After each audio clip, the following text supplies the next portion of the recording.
I ended up getting an interview for Sabrina around in 1996, and I think I'd worked for Tanya on the Heidi Chronicles before that, and which was another really incredible job. And she was Jamie Lee Curtis's personal for a long time, so I got to be part of a lot of those productions.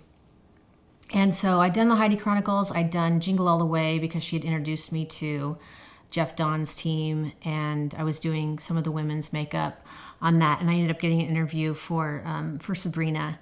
And when I went in for the interview, trying to be all, professional when I went into the interview, and the producer was actually the dad of somebody that I'd gone all the way through school with. And I didn't know that at the time, but he said, "Didn't you go to Agora High School?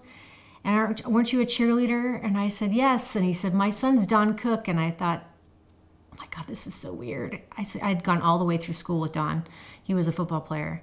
And so Ken Cook ended up, giving me, I think that was like, besides the getting in the union and Michael Westmore and, and Donna and like, but Sabrina was like the first kind of like full-time paycheck, regular money kind of job that went on for like quite a few months, like 7 or 8 months or something.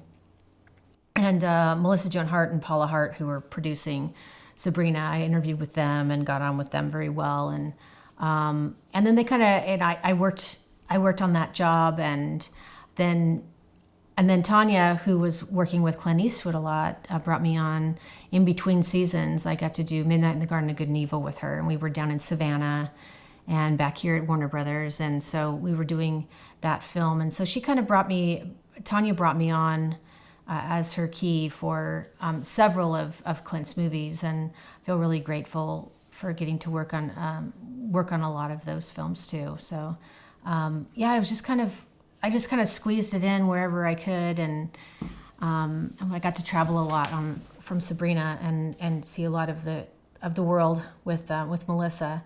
But they realized I could do makeup effects too, so I was getting to do a lot of little gags, and of course Michael Westmore helped me out, and then I had a couple of different shops, Bart Mixon's shop and James McKinnon helped me out over the years too with different effects things. So it was really fun and very rewarding because they kind of just let me just kind of do whatever. I mean, I was doing it within the realm of what they wanted, but it was really fun to get to do these kind of like the Halloween episodes, or these episodes where it was there's all these zombies that come out of the closet and come down and wreck the house or whatever. So it was fun to have bigger teams on that, and so I was over there just kind of plotting away doing Sabrina the Teenage Witch, and then I was also doing at the same time Everybody Loves Raymond.